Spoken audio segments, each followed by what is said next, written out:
Good morning all of you. पिछली class में हम लोगों ने सर्वनामों की चर्चा की थी, पूरा चैप्टर पढ़ाया था और आज हम एक संज्ञा अगला पार्ट है पढ़ाएंगे। अभी तो एक एक चैप्टर लेके चल रहे हैं, बाकी कोशिश ये रहेगी कि जो चैप्टर समाप्त हो उसकी प्रैक्टिस भी साथ में कराई जाए। तो पहले आज संज्ञा पढ़ते हैं, उसके बाद संज्ञा से संबंधित या सर्वनाम से संबंधित जो चैप्टर कंप्लीट हो जाएगा उससे संबंधित जल्दी ही आपको प्रैक्टिस के लिए प्रश्न भी यहाँ पे दिखेंगे।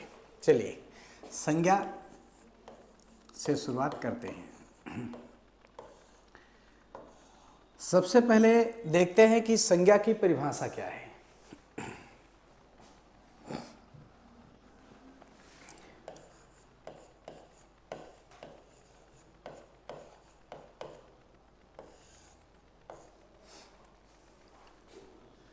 किसी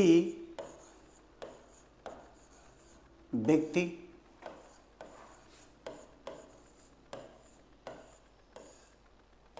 प्राणी,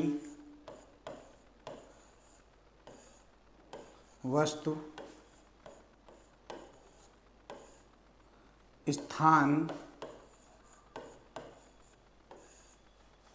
भाव,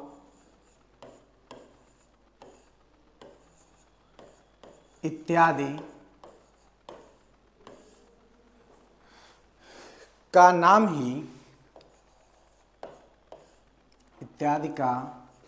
नाम ही संज्ञा कही जाती है। संज्ञा कही जाती है।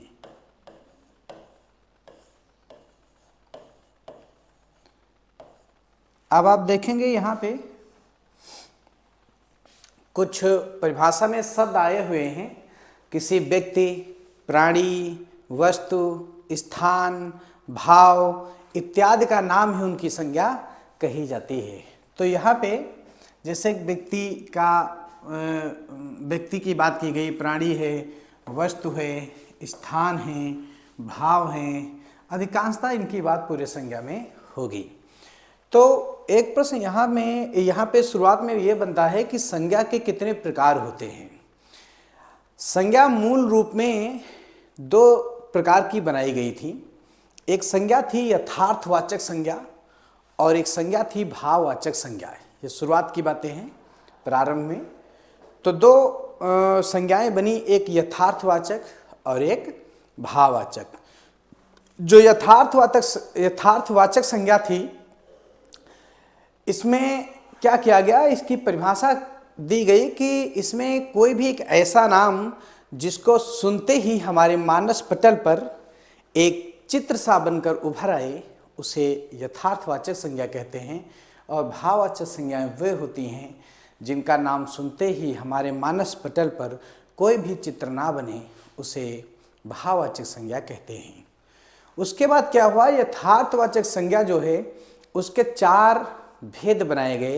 एक व्यक्तिवाचक संज्ञा, एक जातिवाचक संज्ञा, एक द्रव्यवाचक संज्ञा और एक समूहवाचक संज्ञा। और जो दूसरा मैंने भेद बताया था यथार्थवाचक के साथ भाववाचक, वो भाववाचक पहले से था। तो चार भेद इधर यथार्थवाचक के हो गए और पांचवा जो आपका भाववाचक पहले से था। तो कुल कितने हो गए, 5। फिर क्या हुआ, जो द्रव्यवाचक संज्ञा और समूहवाचक संज्ञा हैं, इनको द्रव्यवाचक संज्ञा के साथ में एक समूहवाचक संज्ञा और नीचे जो भाववाचक संज्ञा थी, कुछ संज्ञाओं को द्रव्यवाचक में मिला दिया गया। हम लोग पुरानी किताबें पढ़ते हैं, उसमें देखो जैसे कहीं कहीं किताबों में संज्ञा 2 प्रकार की मिलती हैं, कहीं 3 प्रकार की मिलती हैं, कहीं 5 प्रकार की हैं। तो इसका सही उत्तर क्या है? कुछ लोग पूछने लगते हैं सर 5 उत्तर लगाएं या 3 लगाएं, इसका सही उत्तर क्या है? तो द्रव्यवाचक जो संज्ञा है और जो समूहवाचक संज्ञा है, इसका प्रयोग जो है जातिवाचक संज्ञा में कर दिया गया था, पहले की बात है। तो कुछ पुरानी किताबों में हम लोग देखते हैं तो जातिवाचक संज्ञा पढ़ते हैं, उसी में द्रव्य पदार्थ का उदाहरण मिलता है और उसी में आपको समूहवाचक संज्ञा का उदाहरण भी मिलता है। तो तो वहां से अगर हम देखते हैं तो संज्ञा 3 प्रकार की, केवल अगर प्रश्न है संज्ञा कितने प्रकार की होती है तो 3 प्रकार की, एक व्यक्तिवाचक संज्ञा, एक जातिवाचक संज्ञा और एक भाववाचक संज्ञा। कुछ किताबें हैं जो मार्केट में उपलब्ध हैं, उसमें रूढ़ संज्ञा, यौगिक संज्ञा, योगरूढ़ संज्ञा की भी बात की गई है। दूसरी बात, यहाँ पे जब हम लोग अर्थ के आधार पे पढ़ते हैं, ये आपका प्रश्न इंपॉर्टेंट है, जो हमें इसमें सारी संज्ञाएं हमें पढ़ने को मिलेंगी। अगर हम लोग अर्थ के आधार पर बात करते हैं, अर्थ के आधार पर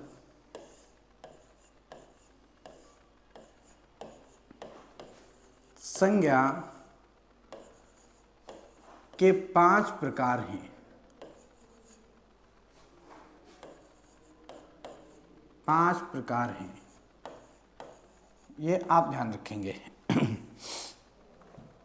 अर्थ के आधार पर संज्ञा के कितने प्रकार हैं? 5 प्रकार हैं। अर्थ के आधार पर संज्ञा के 5 प्रकार हैं। ये क्वेश्चन ध्यान रखेंगे कि किसके आधार पर पूछा गया।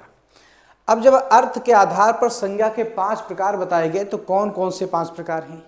Number 1, number 2, number 3, number 4, number 5 का क्रम ये है, मैं लिख रहा हूँ। देखिए, पहले नंबर पे आएगी संज्ञा व्यक्तिवाचक संज्ञा। व्यक्तिवाचक संज्ञा। दूसरी संज्ञा आएगी जातिवाचक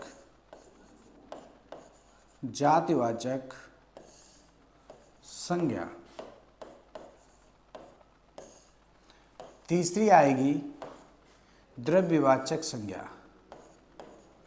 द्रव्यवाचक संज्ञा।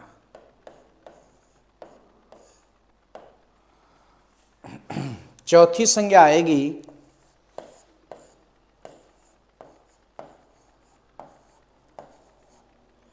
समूहवाचक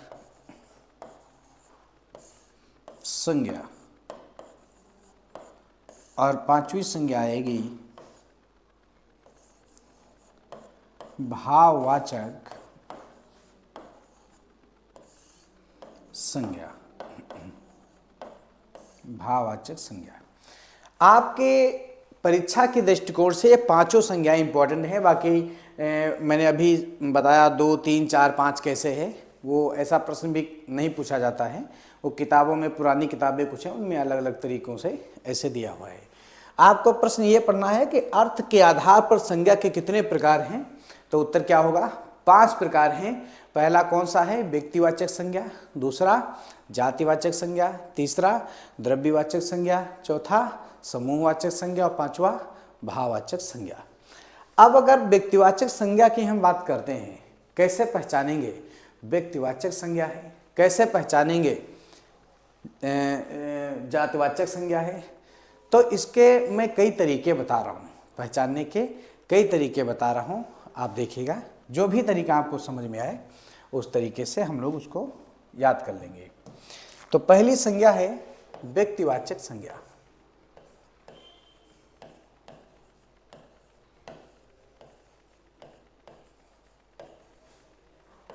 व्यक्तिवाचक संज्ञा। व्यक्तिवाचक संज्ञा।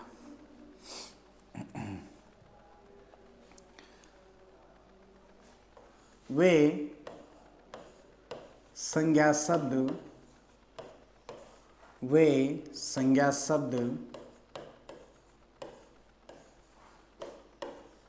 जो किसी व्यक्ति, वस्तु, स्थान, वे संज्ञा शब्द जो किसी व्यक्ति, वस्तु, स्थान,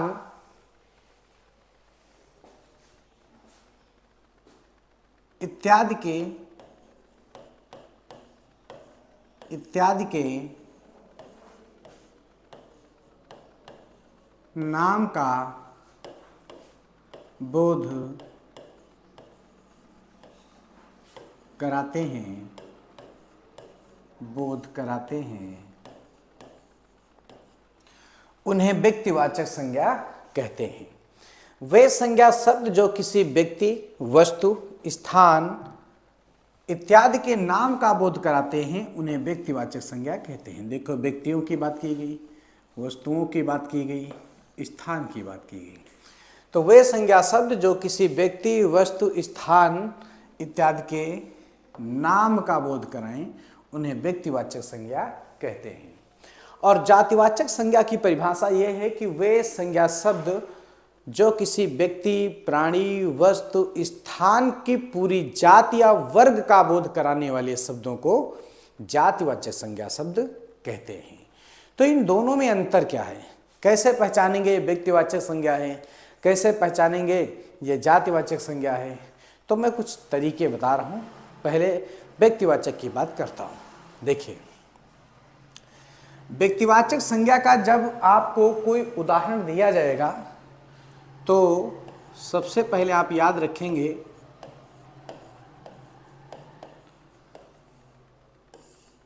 व्यक्तिवाचक संज्ञा में जब कोई उदाहरण दिया जाएगा तो आप याद रखेंगे कि इसमें जो शब्द आएगा वो सदैव, सदैव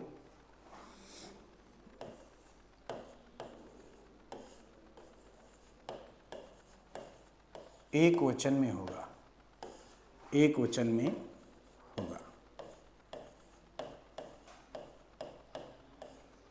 सदैव एक वचन में होगा।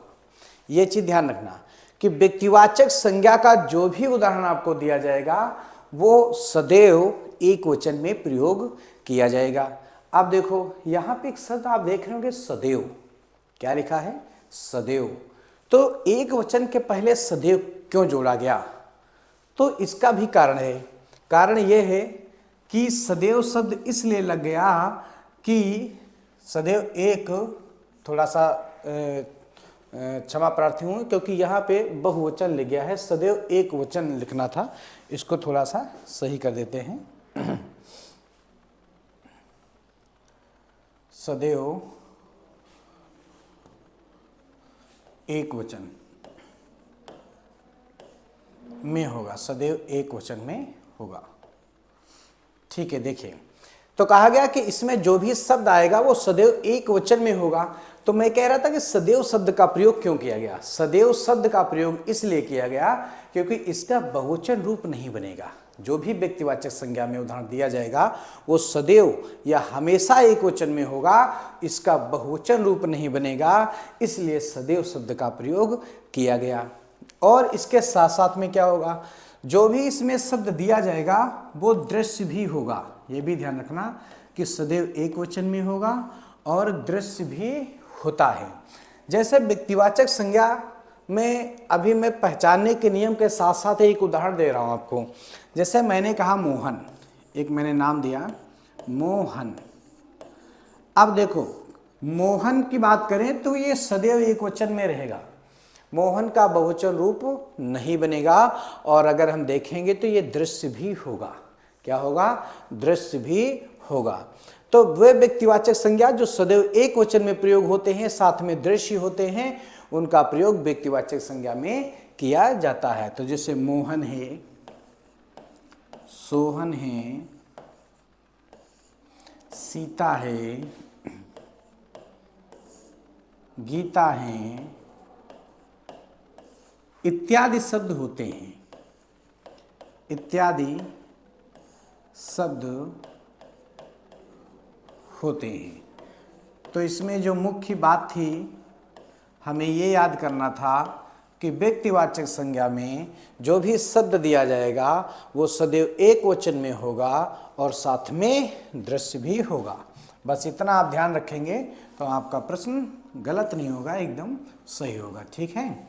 दूसरी बात, यहीं पे भी रहेंगे, व्यक्तिवाचक संज्ञा में ही रहेंगे।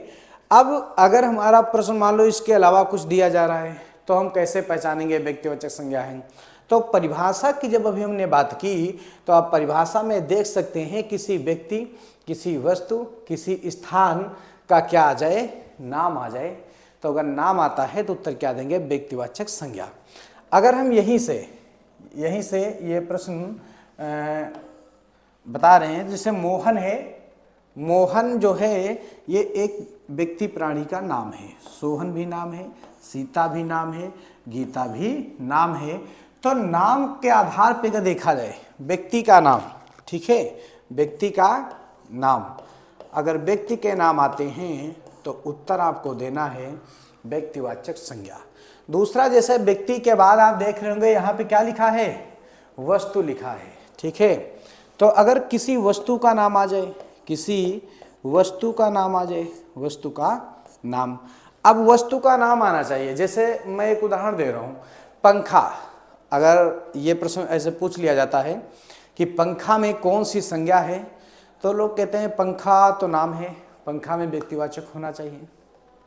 लेकिन नहीं, पंखा में जातिवाचक संज्ञा है। जैसे मैं कहता हूँ कलम, पेन, इसमें बताओ कौन सी संज्ञा है, तो लोग कहते हैं ये तो नाम है, व्यक्तिवाचक होना चाहिए। नहीं, गलत हो जाएगा, इसमें भी जातिवाचक संज्ञा है।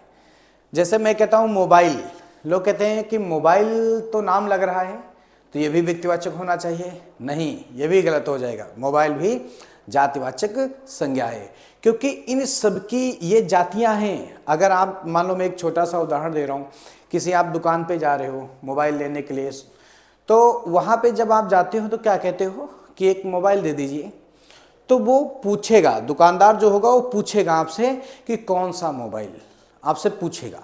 तब आपको नाम बताना पड़ेगा कि मुझे जो भी मोबाइल आपको लेना है, वीवो का लेना है, सैमसंग का लेना है, ठीक है, आईफोन लेना है, जो भी आपको लेना होगा आप नाम के साथ जाएंगे। ऐसे कौन सा मोबाइल दे देगा, क्योंकि आपने मोबाइल की जाति बता दी। मोबाइल की बहुत बड़ी दुकान है, उसमें आपने एक मोबाइल की जाति बताई कि मुझे मोबाइल चाहिए, तब वो पूछ रहा है कि आपको कौन सा मोबाइल चाहिए, तो आप क्या बताएंगे, एक नाम बताएंगे, ठीक है। तो जैसे ही एक वस्तु का नाम आएगा तो वो व्यक्तिवाचक संज्ञा में प्रयोग किया जाएगा। जैसे मैंने अभी पंखा की बात की थी, आप पंखे की शॉप पे जाओ, दुकान पे जाओ और कह दो एक पंखा दे दो, तो वो भी पूछेगा भैया कौन सा पंखा, पूछेगा आपसे, तो आपको नाम बताना पड़ेगा कि कौन सा पंखा चाहिए। जैसे आप गए, आपने कहा कि मुझे ऊषा का पंखा चाहिए, तो आपको ऊषा का पंखा दिया जाएगा, क्योंकि पहले आपने केवल पंखा मांगा था तो पंखा एक जाति बता दी। पंखे तो बहुत से आते हैं, हर कंपनी के अलग अलग होते हैं, लेकिन जैसे ही आपने एक नाम बता दिया कि मुझे ऊषा पंखा चाहिए, तो क्या हुआ, ऊषा पंखा दिया गया। अर्थात हम कह सकते हैं कि नाम के साथ में प्रयोग किया गया, तब उत्तर व्यक्तिवाचक संज्ञा देना है। तो जैसे ऊषा पंखा, Usha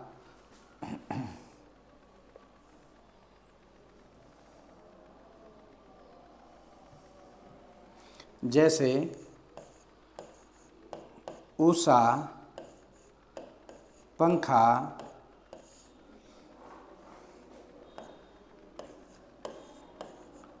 Reynold pen, Voltas AC,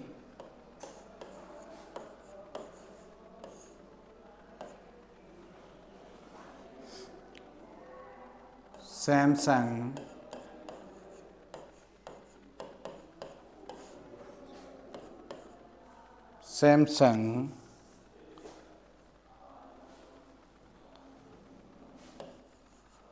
mobile,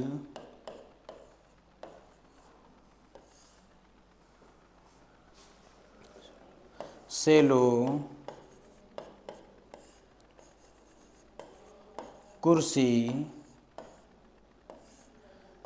इत्यादि शब्द होते हैं। इत्यादि, जैसे टीवी की बात कर लो, तो आप कोई भी टीवी लेने जाओ, एलजी टीवी का जो देना है, तो केवल टीवी नहीं बताएंगे। केवल टीवी बताएंगे तो आपने जाति बता दी, नाम के साथ में बताना है कि कौन सी टीवी चाहिए। जैसे आपने कहा मुझे एलजी टीवी लेना है, तो आपने नाम बता दिया, तो ये अब जाती नहीं रही, LG टीवी। तो ऊषा पंखा है, रेनॉल्ड का पेन है, वोल्टास AC है, सैमसंग मोबाइल है, सेलो कुर्सी है, LG टीवी है। तो आप देख रहे हैं ये क्या है, वस्तुओं के नाम हैं। अगर वस्तुओं के नाम दिए जाते हैं तो वहाँ पे व्यक्तिवाचक संज्ञा होती है। ठीक है, ये बात समझ रहे होंगे अच्छी तरह से। चलिए आगे देखते हैं, इत्यादि शब्दों का प्रयोग किया जाता है। दूसरा इसमें एक और आएगा, ऊपर परिभाषा में हमने लिखा था कि व्यक्ति हो गया, वस्तु हो गया और स्थान हो गया। अब यहाँ पे जो स्थान की बात आएगी, व्यक्ति के साथ वस्तु हो गया और स्थान हो गया। स्थान में क्या आएगा, स्थान का भी नाम आएगा। कोई भी स्थान ले लो आप, भारत देश है, देश का नाम क्या है, भारत है, तो भारत कह सकते हो, अमेरिका कह सकते हो, जापान कह सकते हो, लखनऊ कह सकते हो, दिल्ली कह सकते हो, बनारस कह सकते हो। ठीक है, किसी भी शहर का आप नाम ले सकते हो, लेकिन स्थान का क्या आना चाहिए, नाम आना चाहिए, तभी व्यक्तिवाचक संज्ञा होती है। तो जैसे मैं कुछ नाम लिख रहा हूँ, लखनऊ,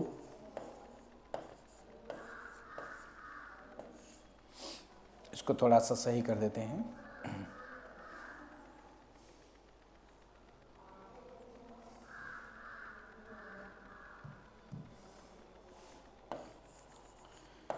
लखनऊ,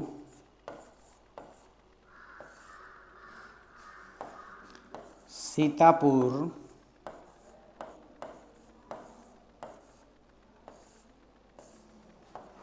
बनारस,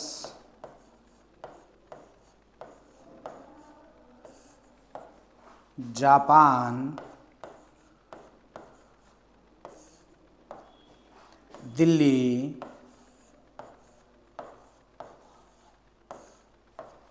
भारत इत्यादि देशों के नाम प्रयोग किए जाते हैं। कोई भी देश हो, कोई भी स्थान हो, स्थान में तो देश, शहर, नगर, स्कूल, विद्यालय, तहसील सब कुछ आ जाता है।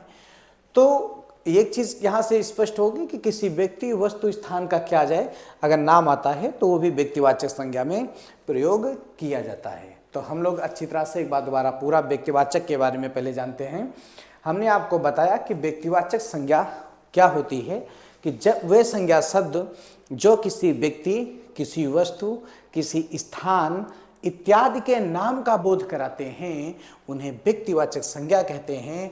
और व्यक्तिवाचक संज्ञा को कैसे पहचानेंगे कि व्यक्तिवाचक संज्ञा है, तो हमने आपको बताया कि इसमें जो शब्द आएगा सदैव एक वचन में होगा और साथ में दृश्य भी होगा।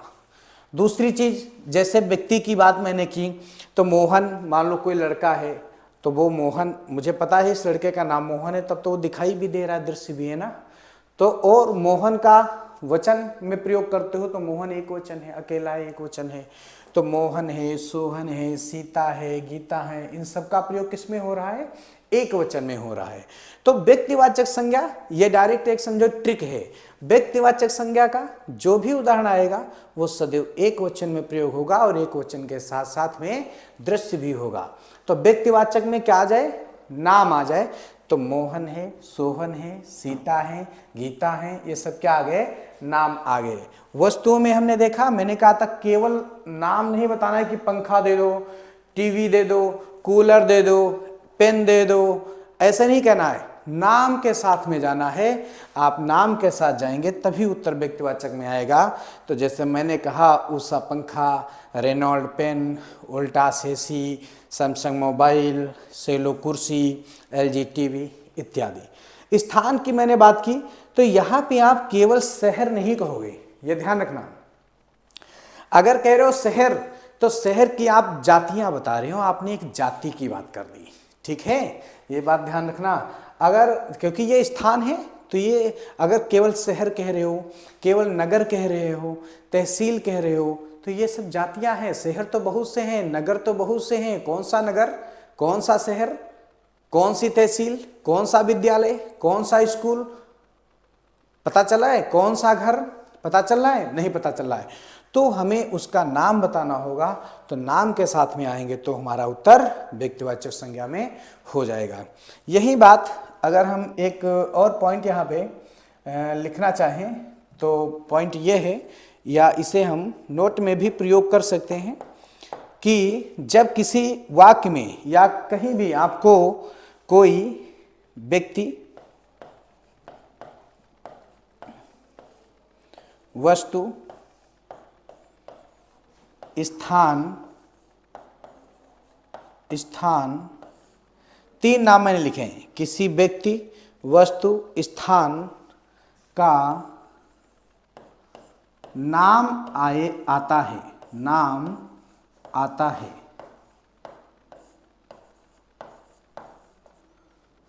तो वहां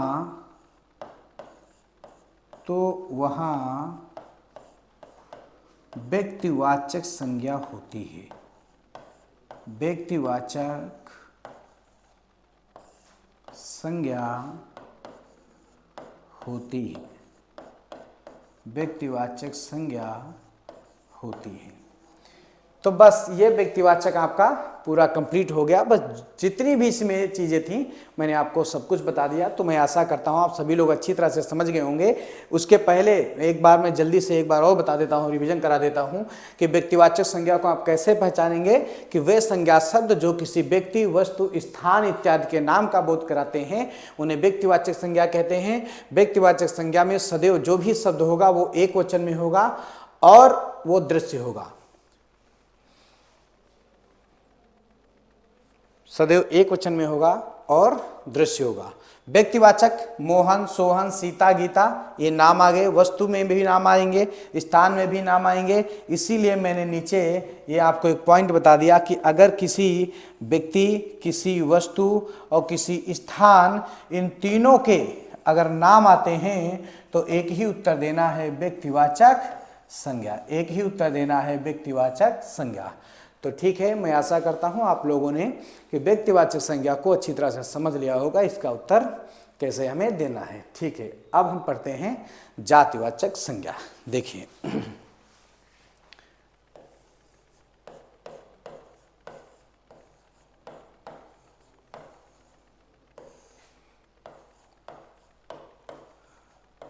जातिवाचक संज्ञा,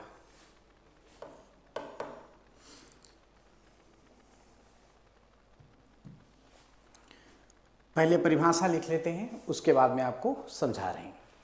वे संज्ञा शब्द जो किसी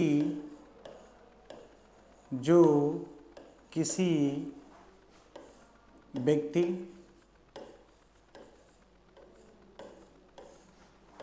प्राणी, वस्तु, स्थान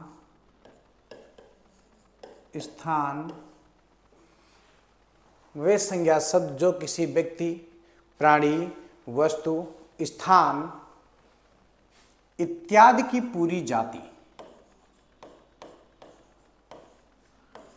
इत्यादि की पूरी जाति, इत्यादि की पूरी जाति या वर्ग का बोध, बोध का अर्थ होता है ज्ञान, का बोध कराने वाले शब्द, कराने वाले शब्द जातिवाचक संज्ञा शब्द कहलाते हैं। पूरी जाति या वर्ग का बोध कराने वाले शब्द जातिवाचक संज्ञा शब्द कहलाते हैं, जातिवाचक संज्ञा शब्द कहलाते हैं। अब देखिए यहाँ पे कैसे हम पहचानेंगे कि ये व्यक्तिवाचक संज्ञा है। जातिवाचक संज्ञा में कहा गया कि वे संज्ञा शब्द जो किसी व्यक्ति, प्राणी, वस्तु, स्थान, देखिए यहाँ पर भी जैसे हमने पिछली संज्ञा व्यक्तिवाचक में कुछ अंडरलाइन करके आपको समझाया था, बिल्कुल सेम उसी तरीके से चलेंगे, बस थोड़ा सा अंतर है। यहाँ पे पूरी जाति की बात कर रहा है और देखेंगे वर्ग, वर्ग या जाति, ठीक है, का बोध कराने वाले शब्द जातिवाचक संज्ञा शब्द कहलाते हैं। तो इसको पहचानेंगे कैसे, जातिवाचक संज्ञा को पहचानेंगे कैसे? तो देखिए,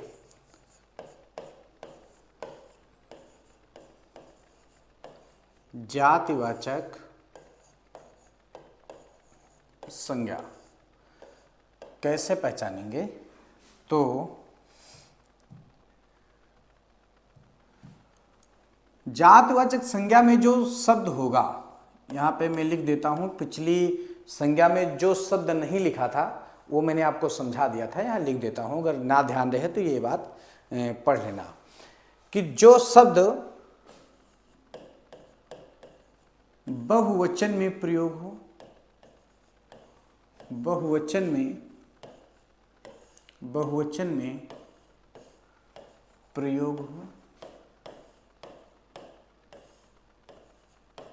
बहुवचन में प्रयोग हो। देखिए, जो शब्द बहुवचन में प्रयोग हो, अच्छा इसके पहले हम लोगों ने जब व्यक्तिवाचक संज्ञा की बात की थी वहां पे बताया था कि वह जो शब्द होगा, ये जो शब्द मैंने लिखा नहीं था, मैंने समझाया था आपको, लेकिन वो शब्द ही होगा जो यहाँ पे मैंने लिखा है, ठीक है, ये ध्यान रखना सभी लोग। तो जो शब्द है वहां पे मैंने बताया था वो सदैव एक वचन में प्रयोग होगा। और सदैव शब्द क्यों जोड़ा था? इसलिए जोड़ा था क्योंकि उसका बहुवचन रूप ना बन सके, उसका बहुवचन रूप नहीं बनता है, इसलिए वहां पे सदैव हमेशा शब्दों का प्रयोग हम कर सकते हैं केवल व्यक्तिवाचक संज्ञा में। लेकिन यहाँ पे जातिवाचक संज्ञा में देखो, ना तो सदैव का प्रयोग हुआ ना ही हमेशा का प्रयोग हुआ, तो इसका मतलब यहाँ पे कुछ अंतर हैं, व्यक्तिवाचक और जातिवाचक में कुछ अंतर है। अंतर क्या है कि यहाँ पे जब सदैव नहीं आया तो इसका मतलब यह है कि यहां पर आपको वे एक वचन शब्द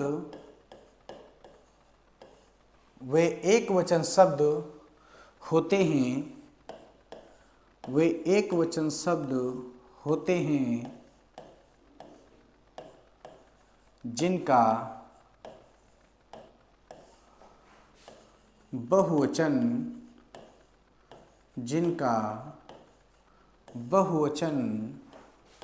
रूप बनाया जा सके, उन्हें भी जातिवाचक संज्ञा शब्द कहते हैं। ठीक है, अब समझ में बात आ गई होगी कि सदैव और हमेशा का प्रयोग इसमें क्यों नहीं किया गया, क्योंकि यहां केवल कहा गया जो शब्द बहुवचन में प्रयोग हो वो जातिवाचक संज्ञा होगा। दूसरी बात आगे कहा गया सदैव और हमेशा ना आने का कारण यही है कि इसमें वे एक वचन आ सकते हैं, कुछ ऐसे एक वचन हो सकते हैं, वे एक वचन थोड़ा सा सही कर दें इसको, यहाँ पे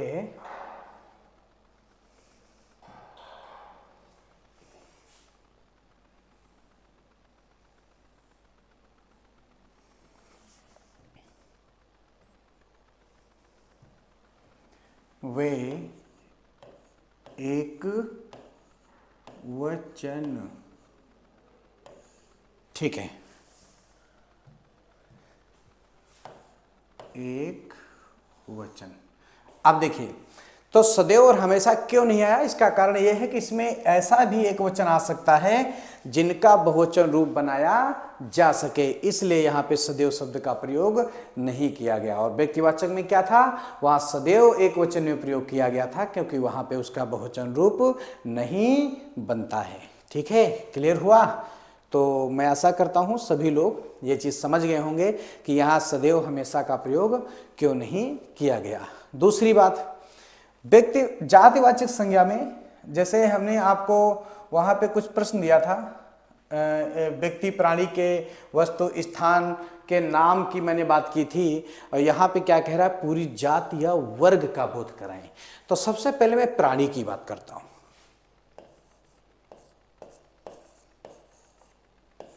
सबसे पहले प्राणी की बात करता हूँ और इनसे संबंधित कुछ प्रश्न लिख रहा हूँ। जैसे मैंने लिखा लड़का,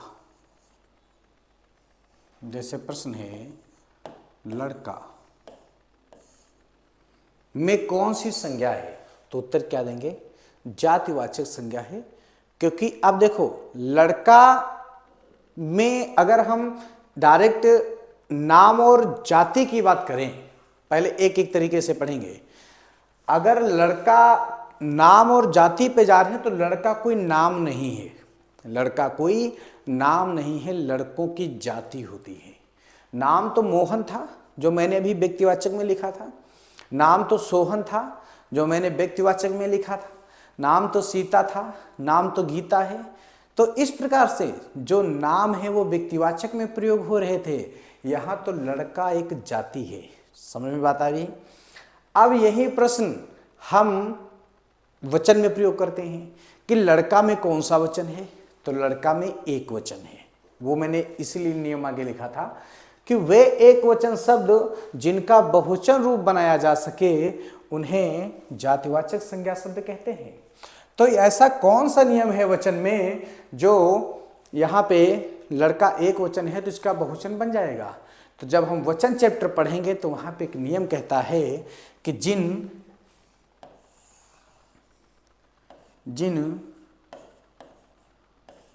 शब्दों के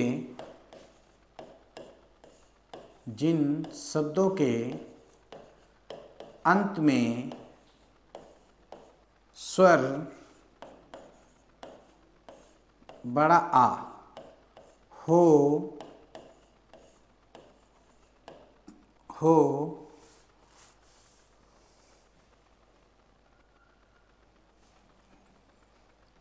तो बहुवचन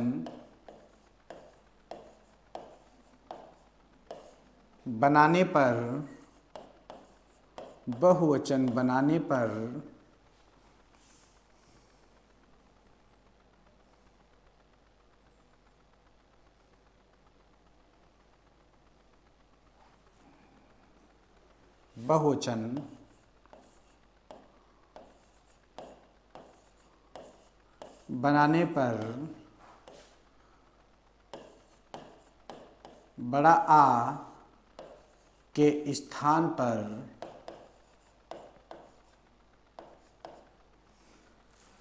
बड़ा आ के स्थान पर ए से एड़ी वाला ए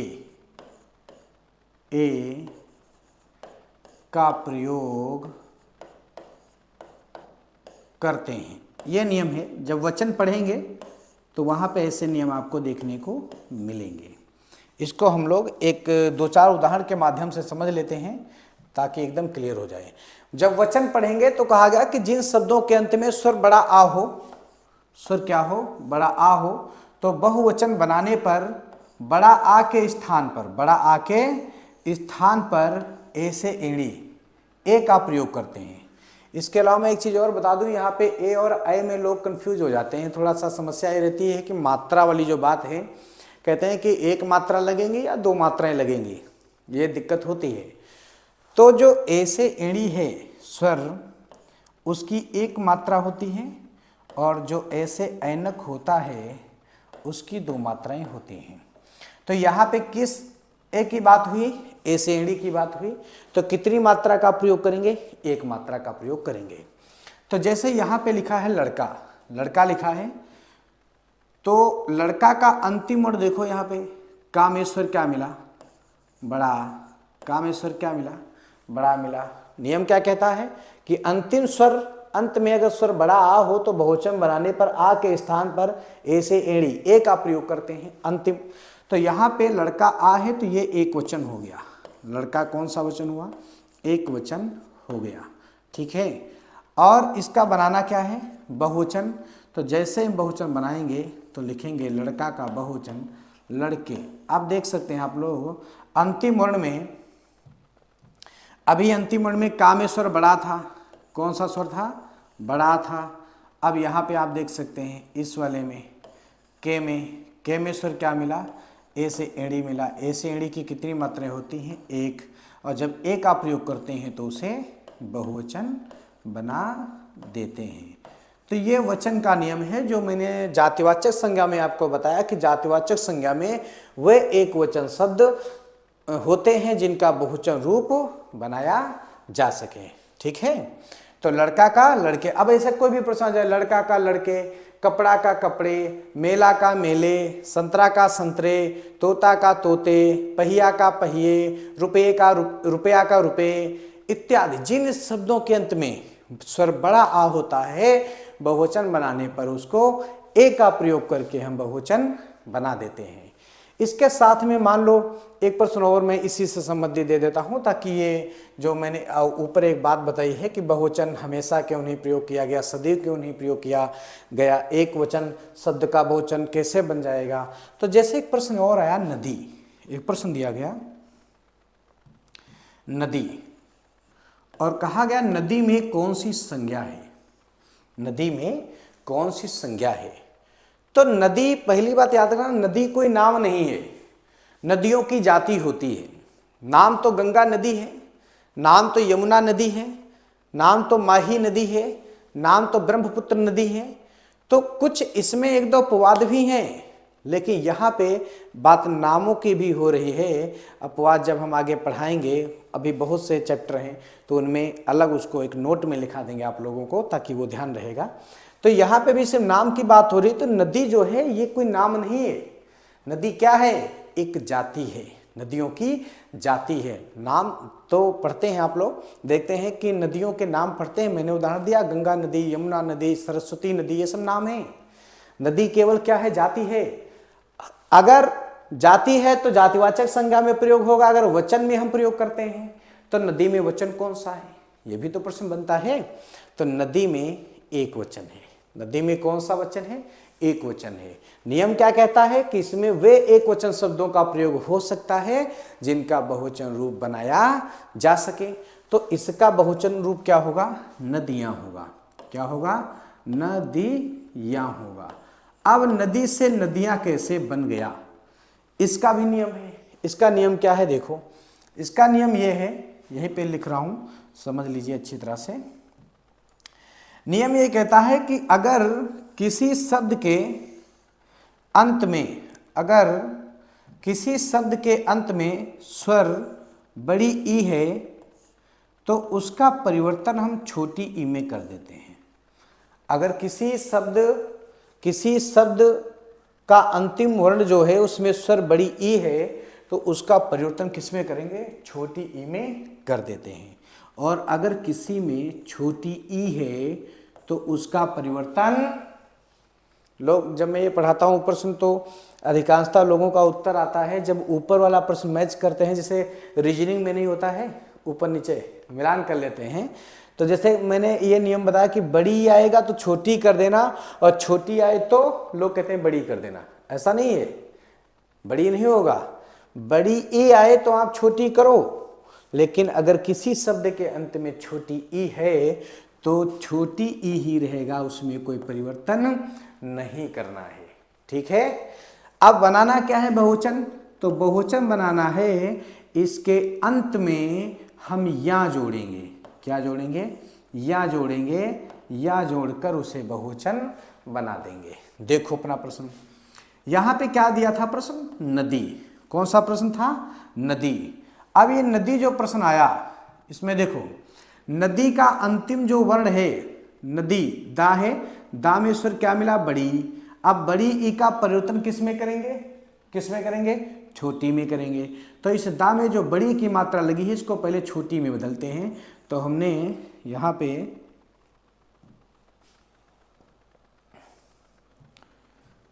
हमने लिख लिया दा, और दा में कौन सी मात्रा लगाई, छोटी की।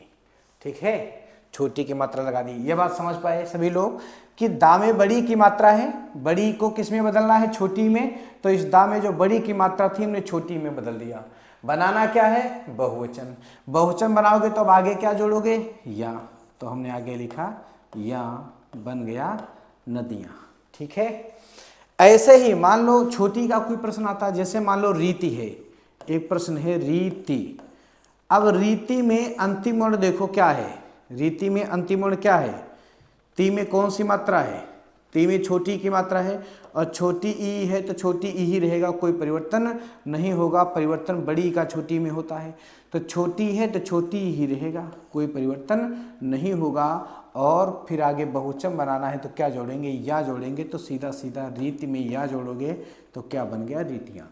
तो ऐसे कुछ नियम है, जब वचन चैप्टर हम लोग पढ़ेंगे तो इन सभी प्रश्नों की चर्चा करेंगे, क्योंकि यहाँ वचन आया है जातिवाचक संज्ञा में कि वे शब्द जो बहुवचन में प्रयोग होते हैं उनका प्रयोग जातिवाचक संज्ञा में होता है, या वे एक वचन शब्द जिनका बहुवचन रूप बन जाए उनका भी प्रयोग जातिवाचक संज्ञा में होता है।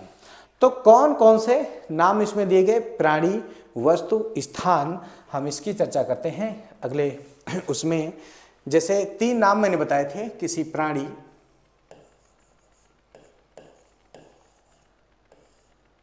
वस्तु, पहले प्राणी की बात कर लेते हैं, उसके बाद वस्तु की बात कर लेंगे, उसके बाद स्थान की बात कर लेंगे। अब प्राणी जो है, प्राणी में कौन से शब्द आने चाहिए जो जाति का बोध करा रहे हो, जैसे देखो लड़का,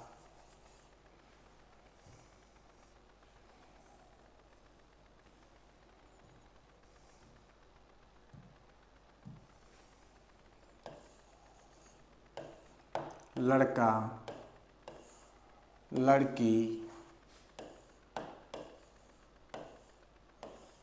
पुस्तक,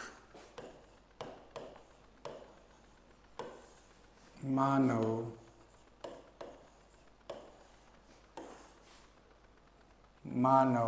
पुस्तक इसमें नहीं आएगा क्योंकि अभी हम प्राणी की बात कर रहे हैं, तो इसको थोड़ा सा हटा देते हैं। प्राणी में गाय, बकरी,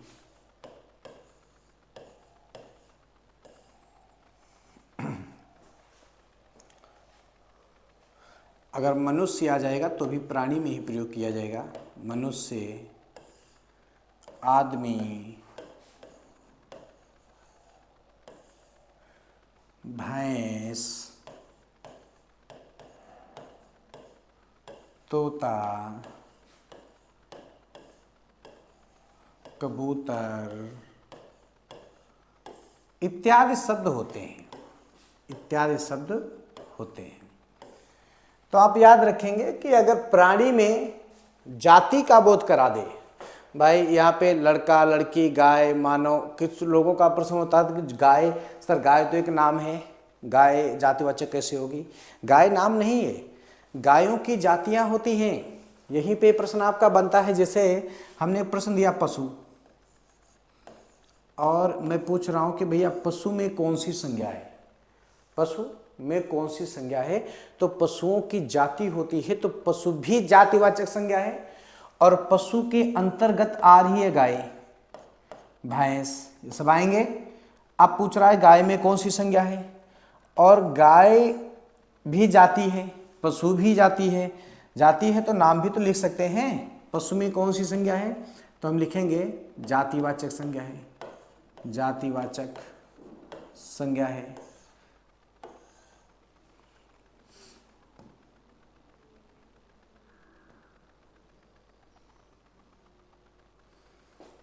और फिर इसमें लिखेंगे गाय में जाति वाचक संज्ञा है। अब बात आई गाय, जैसे यहाँ पे पशु भी जातिवाचक हो गया और गाय भी जातिवाचक होगी। यहीं पे जैसे नाम होता साहीवाल, गायों के नाम होते हैं ना, साहीवाल गाय। आप देखिए आप, पहले केवल पशु कहा गया, गाय कहा गया, अब नाम आ गया। जैसे ही ये बात ध्यान रखना, मैंने वहाँ व्यक्तिवाचक में आपको बताया था, किसी व्यक्ति, किसी वस्तु, किसी प्राणी, किसी स्थान का अगर नाम आता है तो उत्तर व्यक्तिवाचक संज्ञा ही देना है। अगर किसी प्राणी, किसी वस्तु, किसी स्थान इत्यादि की पूरी जाति या वर्ग का बोध कराया जाए तो वो जातिवाचक संज्ञा होता है। तो यहाँ पे पशु में जातिवाचक है, गाय में जातिवाचक है, क्योंकि ये कोई नाम नहीं है। नाम तो साहीवाल गाय है, जानवरों के नाम होते हैं, ठीक है। तो ये बात ध्यान रखना। चलिए आगे बढ़ते हैं।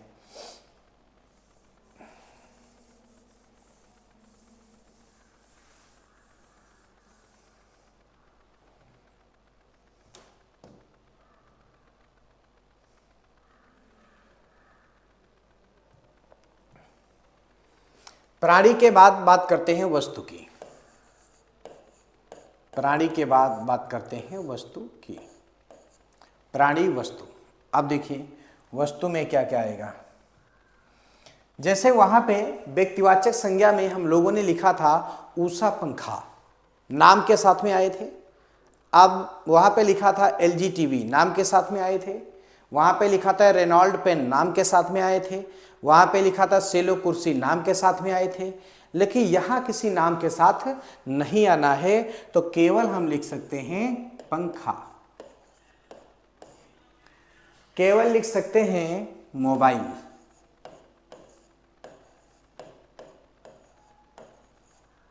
केवल लिख सकते हैं टीवी, केवल लिख सकते हैं पेन, कुर्सी,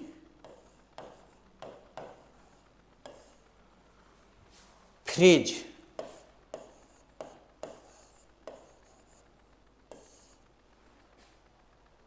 कार इत्यादि शब्दों का प्रयोग होता है, इत्यादि शब्दों का प्रयोग होता है। तो आप ध्यान रखेंगे यहाँ पे जो भी वस्तु आएगा उसका नाम नहीं लिखना है, केवल जाति की बात करना है। अगर आप नाम के साथ में आएंगे तो उसका उत्तर व्यक्तिवाचक संज्ञा में हो जाता है। अगली हम लोग बात करते हैं स्थान की। देखिएगा स्थान,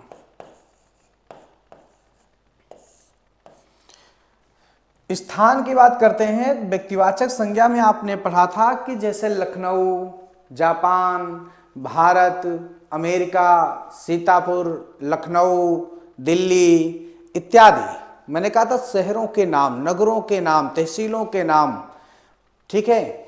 अगर ये सब नाम आते हैं तो व्यक्तिवाचक संज्ञा होगा, और नाम ना आए, उनकी जातियों की बात की जाए तो उत्तर होगा स्थानवाचक, जातिवाचक संज्ञा। जैसे यहाँ पे लिखा है शहर, शहर में कौन सी संज्ञा है? जातिवाचक संज्ञा है, ठीक है, जातिवाचक संज्ञा है। शहर, नगर, विद्यालय, वह कौन सा विद्यालय? विद्यालयों की जाति होती है। शहर है, नगर है, विद्यालय है, तहसील है,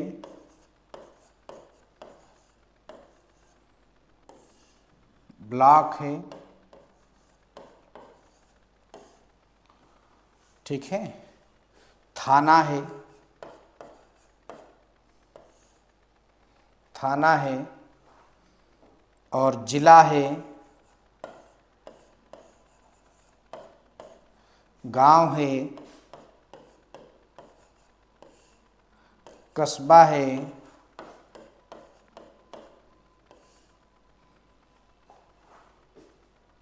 महानगर है, इत्यादि शब्द होते हैं, इत्यादि शब्द होते हैं। तो आप देख सकते हैं अगर स्थान में ये कोई नाम नहीं है, ये सब जातियों की बात हो गई। अब इनमें से प्राणी, वस्तु, स्थान, इनमें जितने हमने लिख दिए, इन सब का प्रयोग अगर होता है तो एक ही उत्तर देना है, जातिवाचक संज्ञा, जातिवाचक संज्ञा। इसके पहले जो अभी हम लोग बात कर रहे थे वो जातिवाचक संज्ञा की ही कर रहे थे, ठीक है। तो ये बात ध्यान रखिएगा कि ये जितने भी उदाहरण लिखे हैं सबका उत्तर देना है जातिवाचक संज्ञा, ठीक है। तो किसी प्राणी, किसी वस्तु, किसी स्थान का क्या आ जाए, इस प्रकार से जाति, पूरी जाति या वर्ग का बोध करा दिया जाएगा तो उत्तर देना है जातिवाचक संज्ञा। ठीक है, तो मैं आशा करता हूँ आप लोग व्यक्तिवाचक और जातिवाचक को अच्छी तरह से समझ पाए होंगे। ठीक है, जैसे एक चीज़ और मैं यहाँ पे बता देता हूँ कि एक बात मैंने नोट में लिखी थी पिछले व्यक्तिवाचक संज्ञा में। तो अगर नोट की हम बात करते हैं तो नोट यहाँ पे ऐसे लिख सकते हैं कि किसी प्राणी, किसी वस्तु, किसी स्थान का नाम